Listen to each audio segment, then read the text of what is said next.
नाजरीन, आप देख रहे हैं आली न्यूज़ में। आपका मेज़बान चौधरी फजल रहमान। पाकिस्तान के ज़ेर कंट्रोल आज़ाद कश्मीर के ज़िला भिम्बर के समानी सेक्टर के निहाला के मकाम पर आज 12 नवंबर 2020 की तारीख में सुबह 8:30 बजे के बाद से लगभग 11:15 बजे 2-2.5 घंटे तक होने वाली इंडियन मार्टर शेलिंग फायरिंग से यहाँ निहाला के जो इलाके मुतासर हुए उनमें जंगल होटल के करीब बहुत ज़्यादा जो इंडियन गोले ब्लास्ट हुए।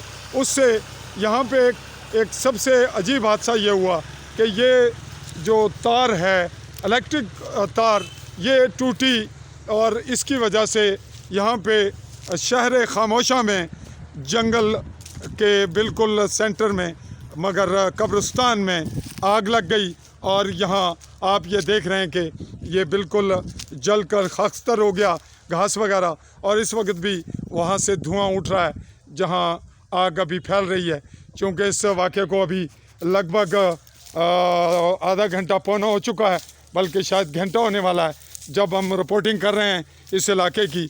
और हम आपको दिखा रहे हैं कि किस कदर बुरी तरह से ये इलाका मुतासिर हुआ। ये शेलिंग से दरख्त का जो हशर है वह देख रहे हैं बिल्कुल बुरी तरह, और यही पोजीशन वो सामने भी है बिल्कुल। हम आपको जूम करके दिखा रहे हैं। ये वो इलाका है जहाँ पे लोग सियाहत के लिए आते हैं, और यहाँ सिविल आबादी बड़ी बुरी तरह मुतासर हुई। और कब्रिस्तान के जो घास था कब्रिस्तान में, और जो यहाँ पे तार जा रही थी, उसका टूटने से जो आग लगी उसका नुकसान आपने मुलाजा किया। मैं अपने कैमरामैन साथी नकीबुल्लाह चौधरी के साथ फजल रहमान चौधरी, निहाला, समानी, भिम्बर, आज़ाद कश्मीर।